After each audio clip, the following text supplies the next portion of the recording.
떨기나무 구독, 좋아요, 알람 부탁드립니다. 구독은 안 누르셔도 됩니다.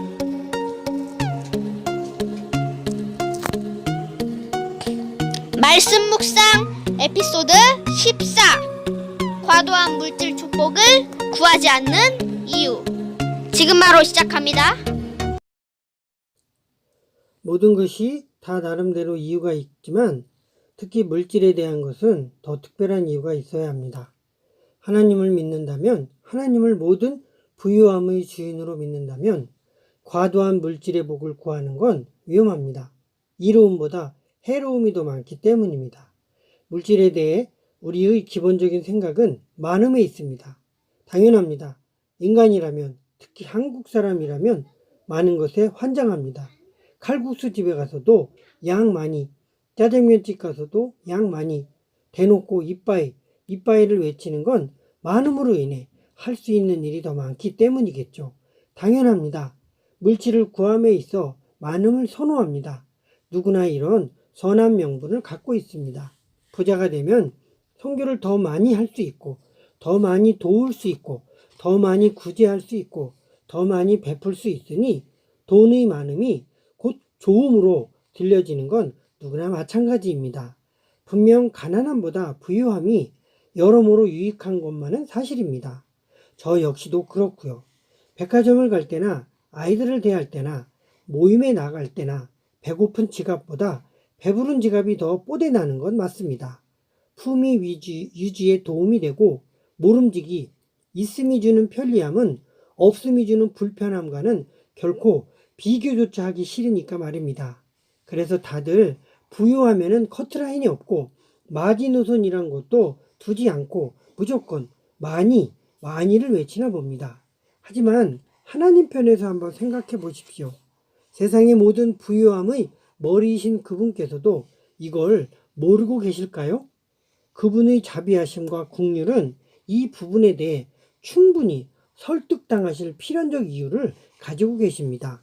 시편 72편 13절, 저는 가난한 자와 궁핍한 자를 긍휼히 여기며 궁핍한 자의 생명을 구원하며, 또 시편 103편 13절, 아비가 자식을 불쌍히 여김같이 여호와께서 자기를 경외하는 자를 불쌍히 여기시나니, 시편 145편 8절, 여호와는 은혜로우시며 자비하시며 노하기를 더디하시며 인자하심이 크시도다. 이사야 49장 10절, 그들이 줄이거나 목마르지 아니할 것이며 더위와 볕이 그들을 상하지 아니하리니 이는 그들을 긍휼히 여기는 자가 그들을 이끌되 샘물 근원으로 인도할 것임이니라. 이사야 49장 13절, 하늘이여 노래하라, 땅이여 기뻐하라, 산들이여 즐거이 노래하라. 여호와가 그 백성을 위로하였은즉 그 고난당한 자를 긍휼히 여길 것임이니라. 이사야 49장 15절, 여인이 어찌 그 젖먹는 자식을 잊겠으며 자기 태에서 난 아들을 긍휼히 여기지 않겠느냐. 그들은 혹시 잊을지라도 나는 너희를 잊지 아니할 것이라. 이상과 같이 하나님께서는 하나님의 자녀가 형통하기를 원하십니다. 또한 머리가 되기를 원하십니다. 이것은 하나님의 뜻입니다. 아브라함, 이삭, 요셉, 욥, 다윗, 에스더, 모르드게, 느헤미야를 보십시오. 그들의 부유함은 하나님으로부터 주어진 복들이기 때문입니다. 그러나 부유함 자체에 목적을 두거나 하나님을 마치 하늘, 현금 인출기식으로 보는 번영신학은 매우 해롭습니다. 번영신학은 미국에서도 1980년대 대중의 큰 관심을 불러일으켰습니다. 물론 번영신학의 재종로는 성실히 일하는 근로의식을 불러일으켰고 건전한 가정경제에 버팀목이 되는 긍정적인 효과도 있었습니다. 그러나 어디 하나님께서 우리에게 주시려는 것이 물질 하나뿐이겠습니까? 돈 하나뿐이겠습니까? 만약 물질, 돈 하나뿐이었다면 예수님께서는 마태복음 4장의 시험 과정을 당하실 필요가 없으셨습니다. 팔복을 설교하실 때도 심령이 가난한 걸 복이 아니라 저주라고 강조하셨을 것입니다. 애통이나 의에 줄이고 목마른 자도 복에 해당되지 않는다고 분명 선을 그으셨을 것입니다. 그럼 삭개오나 마태도 제자의 그룹 안에 들어갈 수 없었을 것입니다. 부의 용도가 단순히 쌓는 목적이라면 누가복음 16장에 나오는 부자는 결코 지옥에 가서는 안 되는 것입니다. 예수님께서는 하나님과 재물을 겸하여 섬길 수 없으며 마가복음 10장 21, 22절에 나오는 부자 청년에게도 재물이 많은 고로 슬픈 기색을 띠고 근심하며 갈 때에 그를 꽉 붙잡아서 너의 부유함이 곧 하나님의 뜻이다. 괜찮다. 계속해서 더 많은 부유함을 이루라. 그렇게 말씀하셨을 것입니다. 그러나 주님은 그를 그냥 그 고민 가운데 맡겨두셨습니다. 그 스스로 이미 답을 갖고 있었기 때문입니다. 부에 대한 주님의 뜻은 다분히 소유하는 것과 보유량을 늘리는 것에 있지 않습니다. 주님은 우리가 돈을 다스릴 것을 주문하고 계십니다. 청년은 안타깝게도 돈에 지배당하고 있었기에 주님을 쫓을 수 없었던 것입니다. 부에 대한 주님의 뜻은 돈을 얼마나 소유했느냐보다 그걸 어떻게 사용하고 있었느냐, 그것을 먼저 따져보시면서 물으십니다. 또한 늘 똑같은 주님의 결론이지만 돈보다 더 중요한 것을 쫓으라고 권면하십니다. 수전녀가 돈을 탐하듯 우리는 주님을 탐해야 하며 돈을 탐하는 열심 대신 부유함의 주 대신 주님을 더 쫓으며 돈을 구하기보다 영혼의 구원을 더 원하라. 그것이 주님의 메시지입니다. 하나님은 부자 가운데 나발도 있음을 우리에게 알게 하십니다. 나발은 국률이 없는 차가운 부자입니다. 그에게 부유함은 그 자체가 목적이기에 부자됨은 그저 쌓고 늘려야 하는 이유로 밖에는 설명되지 않는 그런 사람입니다. 그렇습니다. 부유함은 결국 숫자 노름에 지나지 않습니다. 부유함이 늘어나도 그것으로 영원하고 온전한 기쁨을 살 수 없습니다. 돈이 가는 길에는 부유함도 따르지만 사단도 함께 갑니다. 그래서 영혼을 망칩니다. 하나님께서는 이걸 누구보다도 잘 아십니다. 그래서 과도한 부에 대해서는 탐심, 우상숭배라고 빨간 줄을 그어 놓으셨습니다. 또한 디모데전서 6장 9절에 부하려 하는 자들은 시험과 울무와 여러 가지 어리석고 해로운 정욕에 떨어지나니 곧 사람으로 침륜과 멸망에 빠지게 하는 것이라고 경고하고 계십니다. 무엇이든지 과도한 것은 영적 유익이 없습니다. 성령님은 만물을 충만케 하시는 분이시기도 하지만 절제를 성령의 열매로 못 박아 두시기도 합니다. 특히 물질에 대한 과도한 분은 사단의 신방을 유도하기에 딱 좋은 조건이 됩니다. 심지어 예수님께서도 이 시험을 마태복음 4장 8절에서 11절까지 당하셨습니다. 마귀는 천하만국의 영광을 보여주면서 엎드려 경배하면 모든 걸 주겠다고 예수님을 유혹합니다. 그만큼 과도한 영광과 부와 재물에 대한 탐욕은 모든 사람들이 걸려 넘어지기에 딱 좋은 함정입니다. 사람들은 과도한 부에 매우 취약합니다. 보이스피싱이나 다단계, 기획 부동산이든 심지어 신천지 이단도 14만 4천 안에 들어가면 왕의 권세를 누린다고 미혹할 정도입니다. 여기에 빠져들어가는 사람들을 보면 지식적으로 학벌, 똑똑함, 심지어 교회에 수십 년을 교회를 다닌 직분자들도 여기에 예외는 아닙니다. 그러기에 우리는 마태복음 4장 10절에서 사단을 물리친 예수님의 말씀에 귀를 기울여야 합니다.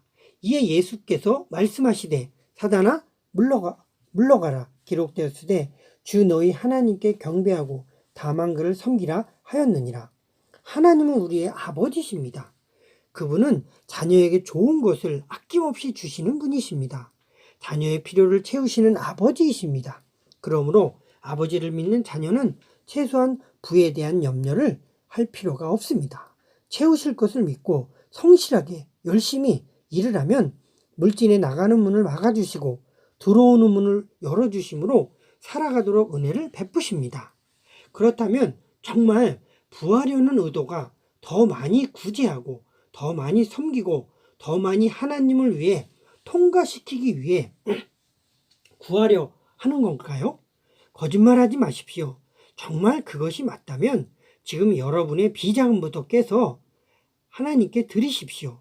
지금도 못하는데 어찌 주시면 한다고 부도수표를 할 수 있겠습니까?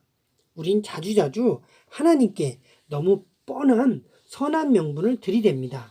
내가 왜 부자가 되어야 하는지, 잘 살아야 하는지를 하나님께 조속간으로 설득합니다. 그때마다 이렇게 여쭙거나 질문을 드립니다. 하나님 아버지, 제가 잘 살고 부자로 사는 게 하나님 뜻이 아닌가요? 하나님께서도 제가 잘 살고 부자로 사는 걸 기뻐하시죠? 그래야 건축 헌금도 많이 하고 11조도 많이 하고 선교도 더 많이 할 수 있습니다. 이 물음에 하나님께서는 이렇게 답하십니다. 여기에 해당되는 사람이 있고 해당되지 않는 사람이 있느니라. 해당되는 사람은 물질을 다스릴 수 있는 사람이겠고 해당되지 않는 사람은 돈에 지배당하는 사람이니라. 그쵸? 예. 이 중심, 마음의 숨은 동기를 가장 잘 아시는 분이 하나님이십니다. 그러므로 누구도 하나님을 속이거나 사탕발림으로 하나님의 마음을 조종할 수 없는 것입니다. 하나님은 만홀히 여기지도 않으시지만 누구에게 속지도 아니하십니다. 누구나 다 원하지만 하나님은 누구에게 원하는 만큼 허락지는 않습니다. 허락하시는 사람이 있고 보류 내지는 넘치지 않을 만큼 모자라지도 않을 만큼 딱 맞게 주시는 사람이 있습니다. 원하는 대로 다 줄 수 없는 이유가 우리 안에 숨겨진 욕망 아니겠습니까? 여러분은 이 둘 중에 어디에 해당되십니까? 아마도 대부분은 보류 내지는 딱 맞게 받는 스타일일 것입니다. 딱 맞게 받는 스타일이라면 이로움보다 해로움이 더 많기 때문에 하나님께서 보류하시는 것입니다. 그러니 괜히 안 주신다고 헛물켜지 마시고 무조건 하나님께 감사하시기를 바랍니다. 이게 물질을 구하는 것에 대한 정확한 응답입니다. 그건 내가 혹 마가복음 10장 21, 22절에 나오는 부자 청년처럼 다분히 물질을 소유하는 것과 보유량을 늘리는 것, 숫자를 늘리는 것에만 마음을 두고 안타깝게도 돈에 지배당하는 그런 유형의 사람이기 때문입니다. 나를 내가 잘 안다고 오해하지 마십시오. 주님은 나를 나보다 더 잘 알고 계시며 사람의 품은 뜻과 생각, 숨은 동기까지도 꿰뚫어 보시는 분이십니다.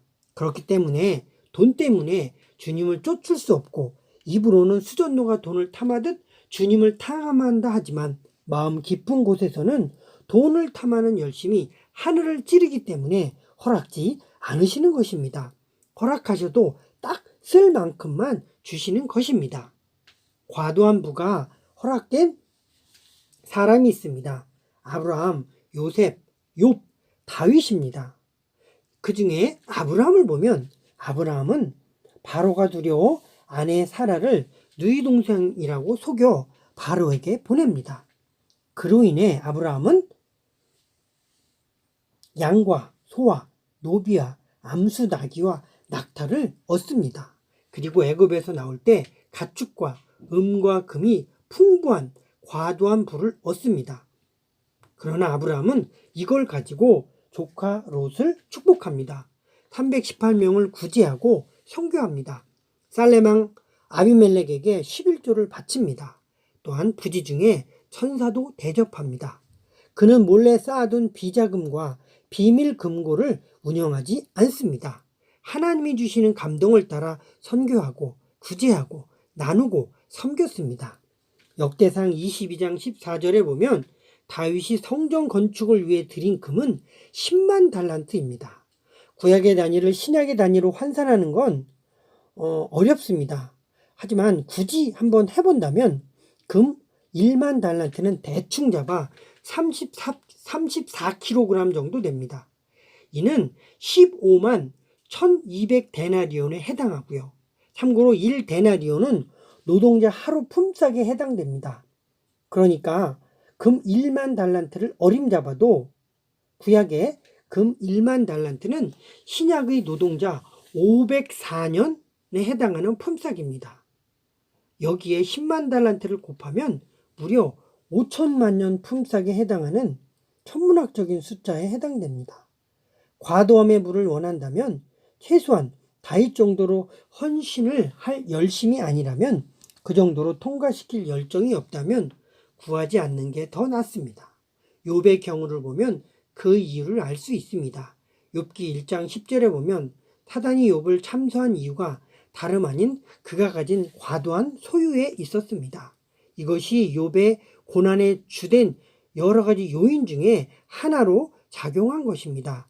결국 욥은 일어나 겉옷을 찢고 머리털을 밀고 땅에 엎드려 예배하며 이르되 내가 모태에서 알몸으로 나왔사온즉 또한 알몸으로 그리로 돌아갈지라. 주신 이도 여호와시요 거두신 이도 여호와시오니 여호와의 이름이 찬송을 받으실지니이다 하고, 이 모든 일에 욥이 범죄하지 아니하고 하나님을 향해 원망하지 아니하였으나 생일을 저주하였고, 욥기 38장부터 41장에서는 하나님 앞에 재물에 대한 특별 성경 공부를 합니다. 그 주된 내용은 욥, 내가 누리는 모든 부유함의 주인은 하나님이시니라 라는 내용이었습니다. 이에 대해 욥은 42장에서 티끌과 재를 무릅쓰고 회개합니다. 결론은 언제나 하나님의 회복입니다. 하나님께서는 욥의 말년에 모든 부요를 처음보다 2배 더 풍성하게 만들어 주셨고 140년을 살며 손자 4대를 보는 복을 누리는 것으로 욥의 인생의 끝을 맺어주십니다. 그만큼 과도한 분은 동방의 의인인 욥마저 뒤흔들 만큼 득보다 실이 감당하지 못할 경우 나발처럼 부자 청년처럼 지옥에 간 부자처럼 오히려 큰 시험거리가 됨을 명심하시기를 바랍니다. 차라리 그럴 바에야 과도한 부를 구하지 말고 차라리 하나님을 구하십시오. 하나님께 더 밀착되고 하나님을 더 주목하고 하나님을 바라보며 사는 삶이 더 안전합니다. 부유함보다 부유함의 주를 더 신뢰하고 돈보다 돈의 소유권을 주님께 두며 헛된 나의 영광을 구함보다 심령이 가난함을 더 구함이 하나님의 마음에 합한 삶이 됩니다. 주님은 결코 우리를 굶겨 죽이시지 않습니다. 필요를 채우실 뿐만 아니라 우리가 구하거나 생각하는 것에 넘치도록 풍성하게 채우시는 하나님이십니다. 그러므로 채우시는 숫자에 중독되지 마시고 채우시는 아버지 하나님에게 매료되시기를 주님의 이름으로 축복합니다. 하나님 안에 거하면 하나님이 주시려는 부도 함께 패키지의 복으로 따라옴을 믿으시기를 바랍니다.